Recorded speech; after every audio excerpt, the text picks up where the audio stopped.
If you have a large music library but you don't have the time to tame it, well, I think you're going to be interested in what I'm going to review today.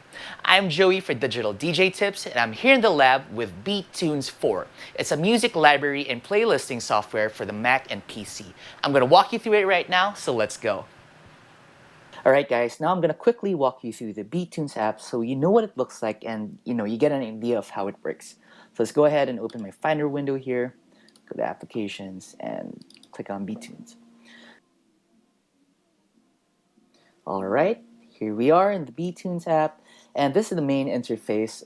You have your song library over here at the top, and here at the bottom. This changes depending on what you're doing. Right now, I can see some song releases and recommendations, and double-clicking them actually opens Amazon.com, so if you want to buy it or something, but we're not going to do that right now. So here over at the top, I have my tracks that I analyzed prior to this recording.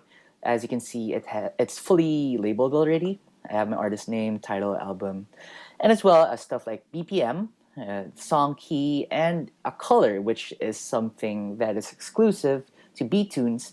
You can sort this out according to that. Yeah, so aside from the color, I think what's really important here is you get a key analysis for each of the songs that you have in your library that you've already analyzed. So this is pretty handy when you're doing harmonic mixing, or if you're trying to create a mashup and you're figuring out which songs would go well together.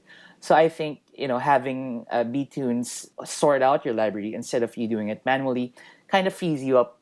And at the same time, like as you see this song here, I've chosen a mood for it already. Click Get Info. This opens up, so go ahead and click on BPM and company. So you come up with like a mood over here, so you can choose whether it's excited or sleepy and droopy, or whatever else characteristic you want it to have. And then once you've done that, you can then categorize them according to the types of moods that you have already in your library. So far right now, I don't have any aside from this one, but you get the idea. So aside from that, what makes beaTunes a really good tool is that you can create playlists based on characteristics like color and musical key.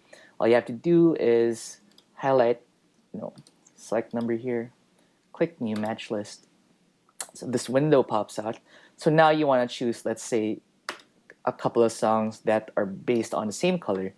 So now let's say I want 15 songs that have 50% match quality. So go ahead and click OK. beaTunes does this match list process here, and then it creates a playlist for you based on the color. So I think that's a pretty handy thing to have. Aside from organizing your library, it helps you create playlists, which I think saves a lot of time if you've downloaded like a large chunk of music already and you want to segregate them according to these sort of broad strokes. And then after that, once you've gotten them into these playlists, you can then further categorize them according to other stuff that you want, like energy or time of the night, and all these other things. So I think in that sense, beaTunes is a great app to have. If you're just starting out with this one, you're gonna want to read the online manual, as I've mentioned in the article, because it's kind of confusing to use at the start, but as you get better and better, and as you've used it for a longer period of time, it starts to become second nature. Alright guys, that's all the time we have for today. If you found that to be useful, head on over to the beaTunes website to download your very own free trial so you can demo it yourself. I'm Joey for Digital DJ Tips. Head on over to digitaldjtips.com for the full article.